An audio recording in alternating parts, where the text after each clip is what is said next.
네, 오늘 어린 사무엘입니다. 어린 아이 사무엘입니다. 오늘이 어린이 주일이기 때문이죠. 그렇다고 해서 어린이들을 향한 그런 메시지는 아니고요. 우리가 이 어린이 주일에 어린이들을 한 번 더 생각하면서 말씀을 전하고 듣도록 하겠습니다. 어린이들을 나라의 미래라고 하죠. 그런데 어린이들이 교회의 미래이기도 합니다. 안타까운 것은 많은 교회에서 이미 주일학교가 사라졌다는 것이에요. 지금도 계속해서 많이 사라지고 있습니다. 아이를 적게 낳는 이유가 가장 크죠. 아이가 너무 적습니다. 아이들이 너무 적습니다. 근데 젊은 부부들이 신앙생활을 하지 않는다라는 증표이기도 합니다. 그래서 아이들을 전도하고 젊은 부부들을 전도해서 아이들이 교회 학교에서 웃는 소리, 또 간혹 싸우는 소리, 간혹 막 소리 지르는 소리, 이런 소리로 말미암아 교회가 시끌벅적해야 합니다. 아이들이 교회 다니면 신앙적인 면도 생기겠지만 정서적인 면으로도 상당히 많은 도움을 받습니다. 왜냐하면 교회 어른들이 아이들을 보고 야, 그놈 참 잘생겼다, 이쁘다, 사랑한다, 축복한다, 넌 큰 사람이 될 거야, 넌 좋은 사람이 될 거야, 이런 말들을 계속해서 해주기 때문이죠. 혹시 백성만 집사님 신앙생활하면서 뭐 그따구로 살아요? 이런 소리 들어본 적 있어요? 들은 것 같긴 해요. 교회에서는 없죠. 교회에서 그런 소리 안 하잖아요. 교회에서 막 저주하는 소리, 이런 소리, 뭐 어쩌다가 한번 다른 교회에서는 있을지 몰라도 거의 없거든요. 교회에서는 축복된 말, 사랑하는 말, 그리고 진심을 담은 말들을 많이 하기 때문입니다. 말은 제주도로 보내고 사람은 서울로 보내라 라는 속담이 있죠. 아이들은 교회로 보내야 합니다. 비행기 타보셨죠? 비행기 타면 괴로운 일이 참 많습니다. 제일 괴로운 것 중에 하나는 이 이코노미석 이 좌석이 너무 좁아요.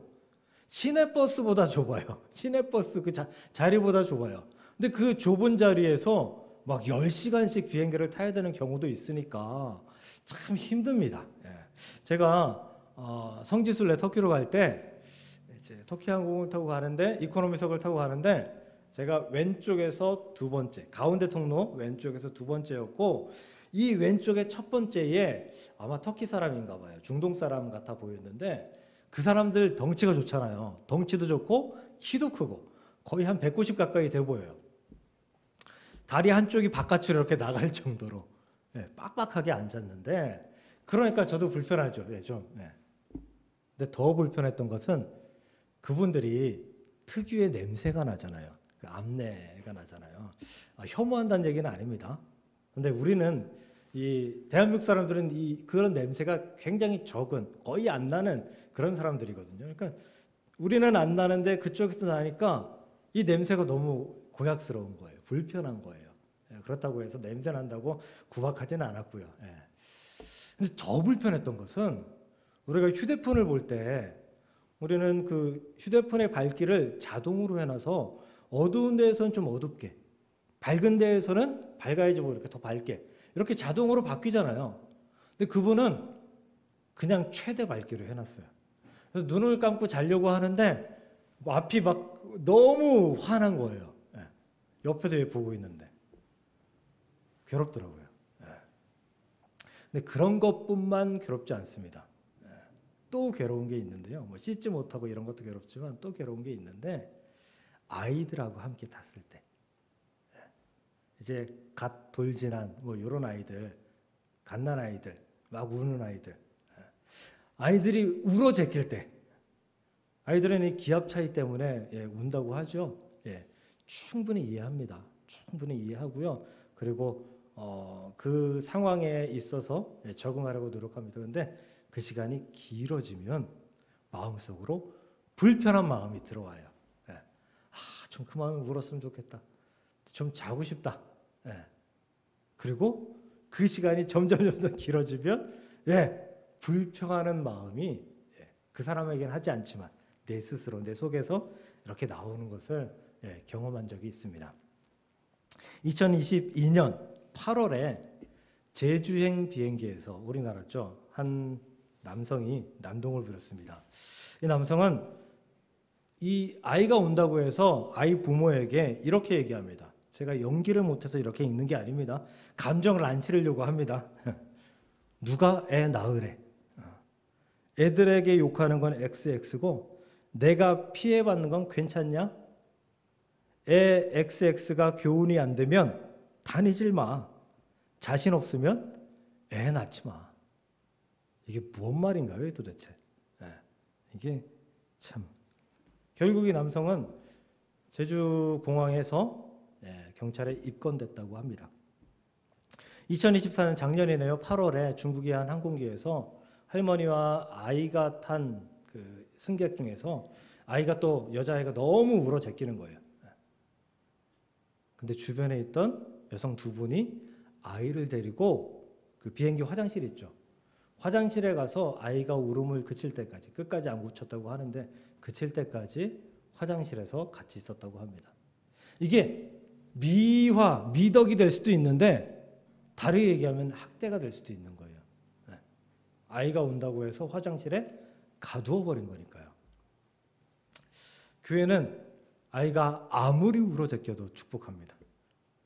교회가 아무리 아이가 아무리 어른들한테 그 피해를 주어도 축복하고 사랑하고 더 축복합니다. 더 아이를 위해서 기도해 줍니다. 아이를 사랑하는 마음으로 돌보는 것이 바로 교회입니다. 그러므로 아이는 교회에서 키워야 합니다. 교회에서 자란, 성전에서 자란 이 사무엘이 얼마나 큰 사람이 되었는지 우리가 보면 알 수 있는 것입니다. 저는 세상 모든 아이들이 부럽습니다. 일 안 해도 되죠. 먹을 거 걱정 안 해도 되죠. 또 오늘 점심엔 뭐 먹지, 저녁엔 뭐 먹지 차려주는 거 먹으면 되죠. 마음에 안 들면 울어 제끼면 되고요. 사고 싶은 거, 갖고 싶은 거 있으면은 엄마 아빠에게 눈을 초롱초롱하게 뜨고 예쁜 모습으로 애교를 피우면 자연스럽게 그게 내 소유가 됩니다.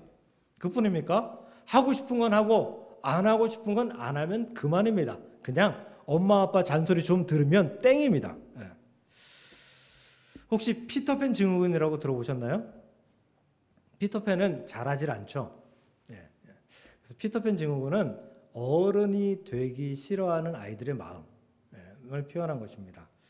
그래서 예전에는 그 아이들한테 너 어른 되고 싶어? 라고 물으면 네, 빨리 어른 되고 싶어요 라고 대답했어요. 대부분. 근데 요즘에는 이 피터팬 증후군 어른 되고 싶어? 하고 물으면 나는 어른이 천천히 되고 싶어요 라고 대답하는 아이들이 상당히 많대요. 그러니까 어른 되면 겪게 되는 어려움을 이미 많이 알고 있다라는 의미인 것이죠. 제가 어린 시절만 해도 꿈에 대해서 물으면 대통령이 될래요, 과학자가 될래요, 의사가 될래요, 변호사, 판사가 될래요, 외교관이 될래요, 이런 정말 꿈 같은 그런 이야기들을 많이 했어요. 대부분 다 그런 대답을 했어요. 그런데 요즘 아이들에게 물으면 연예인이 될래요, 운동선수가 될래요, 그리고 급격하게 성장한 크리에이터가 될래요 라고 대답한답니다. 그런데 연예인이 되고 운동선수가 되고 크리에이터가 되는 목적이 따로 있어요. 돈 많이 버는 사람이 되고 싶어요. 아이들의 목적이, 꿈이 돈이 되어버렸다라는 거죠. 어른이 되면 돈을 많이 벌어야 편안히 살 수 있다. 이걸 아이들이 너무 가슴속 깊이, 너무 마음속 깊이 깨닫고 있는 거예요. 그걸 마치 신앙처럼 여기고 있는 것이다라는 것입니다.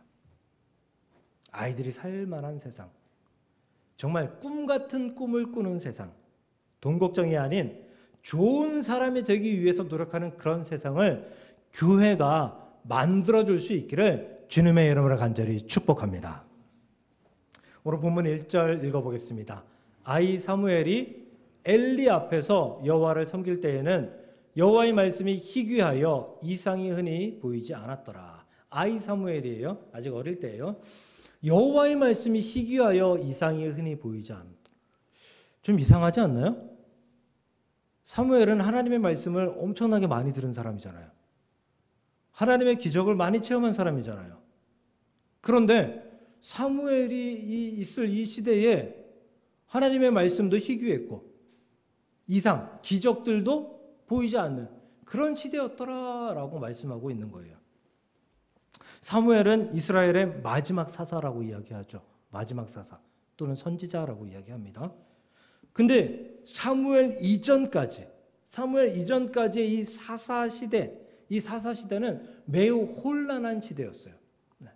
그러니까 이전에는 아브라함을 통해서, 이삭을 통해서, 야곱을 통해서, 요셉을 통해서, 그리고 모세를 통해서, 여호수아와 갈렙을 통해서 역사하셨던 하나님의 역사가 있었는데, 사사 시대에는 그 사사들의 이름은 있지만 그들을 통해서 전적으로 이스라엘 백성들을 막 이끌어가는 그런 시대가 아니었어요. 그래서 사사 시대에는 이스라엘 백성들이 계속해서 범죄하고, 그 범죄하면 이방 민족을 통해서 이스라엘 백성들을 심판하고 나서야 이스라엘 백성들이 회개해서 하나님 앞에 돌아오고, 그러면 평화의 시대가 잠깐 있었다가 다시금 하나님 앞에 범죄하고, 이 패턴이 계속해서 돌아갔던 게 사사기였거든요. 그러니까 사사들의 역할이 큰 것 같지만 생각보다 크지 못했어요. 짧았어요. 굉장히 짧았어요. 그러니까 모세를 통해서 역사했던 하나님, 아브라함을 통해서, 요셉을 통해서 역사했던 하나님, 그 하나님의 역사를 보았던, 알고 있었던 이스라엘 백성들에게는 이 사사 시대는 하나님께서 그렇게 우리에게 관심이 없나 보다 생각할 수 있는 그런 하나님의 뜸한 그런 시대였다라는 거예요. 그런데 그 시대에 아이 사무엘이 나타난 거예요. 그 사사 시대에 아이 사무엘이 나타났어요. 하나님께서 아이 사무엘이 나타난 것을 보고 그를 선택하셨고 그를 통해서 일하시기를 결정하십니다. 그리고 그 아이 사무엘의 이 시대부터 계속해서 하나님의 역사가 엄청난 역사로 이루어지고 벌어지는 것을 우리는 알 수 있다는 것이죠. 사무엘은 아직 어린이였습니다. 어린이. 정확한 나이는 알 수 없지만 그때 당시의 나이가 12살쯤으로 예상이 돼요. 12살. 그 12살이면 뭐 11살, 13살, 12살 이러면 초등학교 4, 5, 6학년 우리 나이로 그래요. 네, 초등학교 4, 5, 6학년. 그러니까 얼마나 어린 나이예요. 영호가 몇 살이에요? 10살이죠. 그럼 3학년. 영호랑 한두 살 차이인 거예요. 영호 아직 애기죠? 예. 지는 형이라고 할 텐데 우리가 보기에는 애기입니다. 그 아이 같은 아이를 보고, 애기 같은 아이를 보고 하나님께서 이스라엘 백성들을 온전히 구원하시기로 다시금 결정하신 거예요. 선택하신 거예요. 나이는 중요한 게 아니에요. 나이는 결코 중요한 게 아니에요. 어리고 나이가 너무 많고 이거 결코 중요한 게 아니라고요. 중요한 건 뭐예요? 하나님의 선택하심입니다. 하나님께서 그를 선택하고 그를 사용하시겠다라고 하면 그걸로 끝난 거예요. 그러므로 우리 아이들을 교회로 데리고 와야 합니다. 교회에 데리고 봤자 뭘 하겠어? 교회 교육시설도 지금은 세상의 시설보다 별로 좋지 않은데, 아니요. 하루, 이틀, 1년, 2년 계속해서 교회에서 자란 아이는 뭐가 달라도 다릅니다. 그 아이는 하나님께서 선택하셨고 하나님께서 사용하시기 위해서 차근차근 준비하시기 때문에 뭐가 달라도 다를 수밖에 없습니다.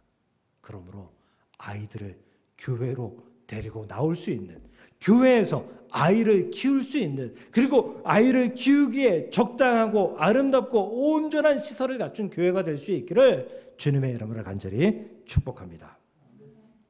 주일학교에서 유초등부에서 장래 희망을 발표합니다. 의사가 되고 싶어요, 소방관이 되고 싶어요, 연예인이 되고 싶어요 등등. 근데 한 아이가 이렇게 발표합니다. 저는 목사님이 되고 싶어요. 교회에서 물었는데 목사님이 되고 싶어요. 그러니까 얼마나 이뻐요, 아이가. 그래서 너는 왜 목사님이 되고 싶니? 라고 물었더니 목사님을 보니까요, 앞에서 설교만 하시고 점심시간에는 식사를 제일 먼저 하세요.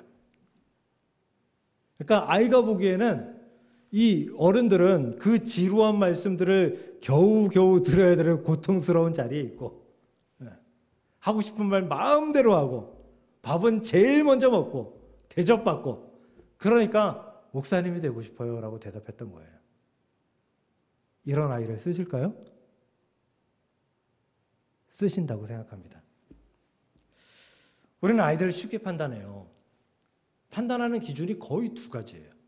첫 번째는 똑똑한가 아닌가, 공부 잘하는가 아닌가. 공부 잘하는 아이들은 색안경을 끼고 봐요. 쟤는 그냥 훌륭한 아이가 될 거야. 훌륭한 사람이 될 거야. 두 번째는 예절. 인사 잘하는 아이, 그리고 어른들한테 싹싹한 아이. 이 두 가지만 잘하면 쟤는 정말 그냥 훌륭한 아이예요. 큰 사람이 될 거야 라고 생각합니다. 근데 하나님은 그렇게 생각하실까요? 아니요, 그렇지 않습니다.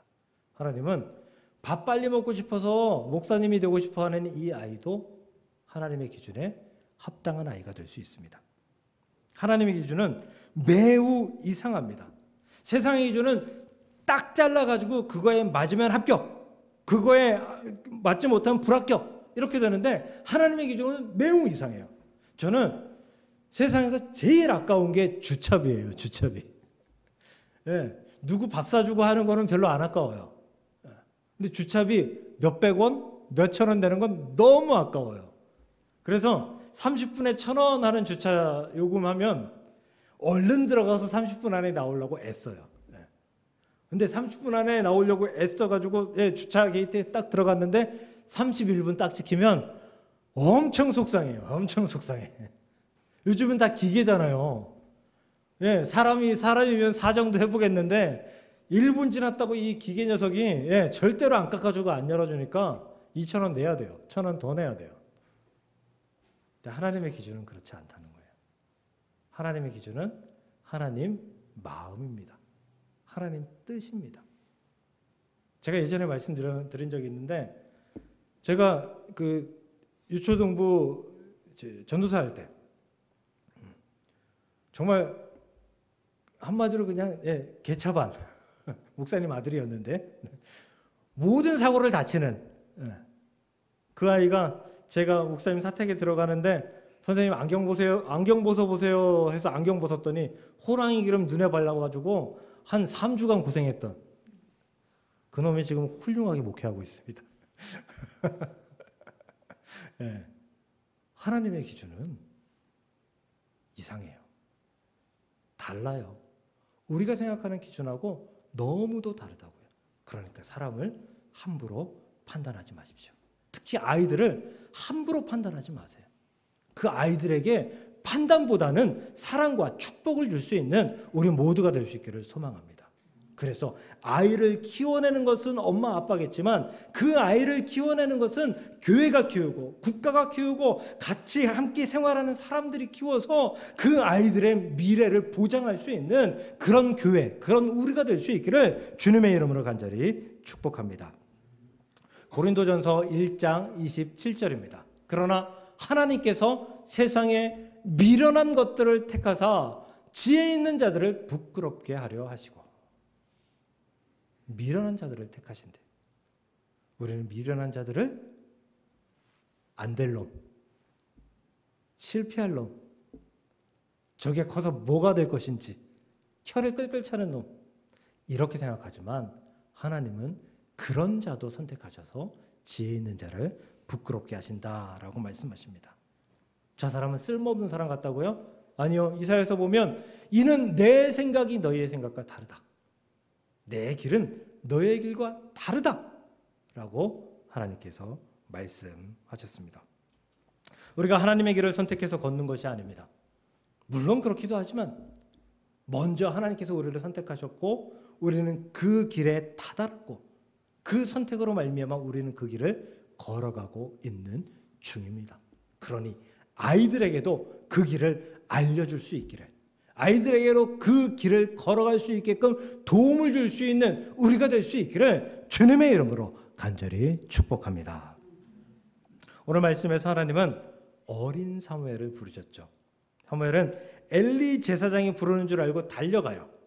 근데 엘리 제사장은 내가 아니다. 난 안 불렀다. 가서 자라. 라고 이야기를 하고 3번이나 하나님께서 사무엘을 불렀을 때, 그리고 엘리 제사장에게 사무엘이 3번째 갔을 때, 그때서야 이 눈이 침침하고 어두웠던, 영적으로 좀 침침했다라는 그런 의미겠죠. 그 엘리 제사장이 그제서야 하나님이 부르시는구나 깨닫고 사무엘 보고 돌아가서 이렇게 말씀하죠. 사무엘아, 다시 부르시거든 여호와여 말씀하옵소서, 주의 종이 듣겠나이다 라고 대답하거라. 하나님께서 우리를 부르실 때 우리가 해야 할 일은 하나님 말씀하소서, 일단 내가 듣겠나이다 라며 하나님의 부르심에 응답하는 것입니다. 주님 내가 여기 있사오니 나를 보내소서, 그리고 나를 써주소서, 이렇게 찬양하죠. 이따가 우리 마지막 찬양 드릴 거예요. 하나님 내가 여기 있습니다. 주님의 말씀을 내가 듣겠나이다. 나를 사용하옵소서, 나를 보내주옵소서. 우리가 하나님의 말씀을 듣기 위해 엎드리는 연습을 해야 합니다.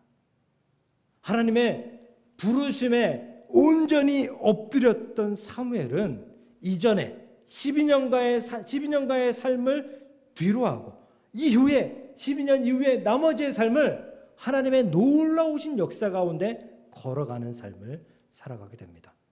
미스바 성에 이스라엘 백성들의 대각성, 모든 이스라엘 백성들을 모아서 회개하게 하고 하나님 앞에 엎드리게 하는 그런 각성의 시간을 사무엘이 하나님을 통해서 마련하죠. 이스라엘 백성들이 왕을 달라 하나님의 응답을 통해서 사울을 왕으로 세우죠. 또 하나님께서 응답하셔서 사울을 왕에서 패하고 그리고 다윗을 왕으로 세워서 다윗의 왕위를 돕습니다. 사무엘의 시간은 12년 그리고 12년 이후 완전하게 분리가 됩니다. 어리고 부족하고 아무것도 아닌 한낱 12살짜리 아이에게 일어난 사건은 바로 하나님께서 말씀하실 때 하나님 주여 내가 여기 있으니 하나님 나를 사용하옵소서, 내게 말씀하옵소서라고 결단하며 나아갔을 때 일어나기 시작했다라는 것입니다. 하나님은 이사야서 6장 8절을 통해서 우리에게 묻습니다. 이사야서 6장은 이사야의 소명장입니다. 주께서 이르시되 내가 누구를 보내며 누가 우리를 위하여 갈고. 이게 무슨 의미죠? 이사야 불러놓고 내가 누구를 보내며 누가 우리를 위하여 갈고. 이사야, 내가 나의 부르심에 응답해야 되겠고 내가 너를 보낼 때에 내가 가야겠노라 말씀하시는 거죠. 하나님께서 우리 앞에 나타나셨다. 하나님께서 우리에게 감동 주셨다라는 것은 무슨 의미예요? 그 말씀을 들어야 한다라는 의미인 것입니다. 사랑하는 성도 여러분, 어린 사무엘도 그 말씀을 들었습니다. 우리에게 말씀하신다면 우리도 그 말씀에 전적으로 듣고 순종하고 그리고 엎드림으로 말미암아 사무엘과 같은 놀라운 역사를 이루어낼 수 있는 우리 모두가 될 수 있기를 주의 이름으로 축복합니다. 말씀을 정리합니다. 나이가 적은 것, 삶의 경험이 적은 것이 결코 안 된다, 불합격이다 라고 말할 수 있는 조건이 될 수 없습니다. 하나님은 나이와 상관없이 가진 능력과 상관없이 미련하고 비천한 사람이라도 부르시기 때문입니다. 그러므로 우리의 나이가 적은 것도 혹은 나이가 많은 것도 삶의 경험이 적은 것도 가진 능력이 부족한 것도 하나님께서 우리를 불러주셔서 그 모든 것들을 채우시며 사용하게 될 것입니다. 그러므로 우리가 할 일은 사무엘처럼 납작 엎드려 하나님의 말씀을 듣고 그 말씀에 순종하며 나아가고 그 말씀으로 말미암아 우리의 삶에 변화를 일으키는 것이다 라는 사실을 믿으시고 하나님 앞에 나아가고 하나님의 말씀에 귀 기울일 수 있는 저와 여러분들이 되시기를 주님의 이름으로 간절히 축복합니다.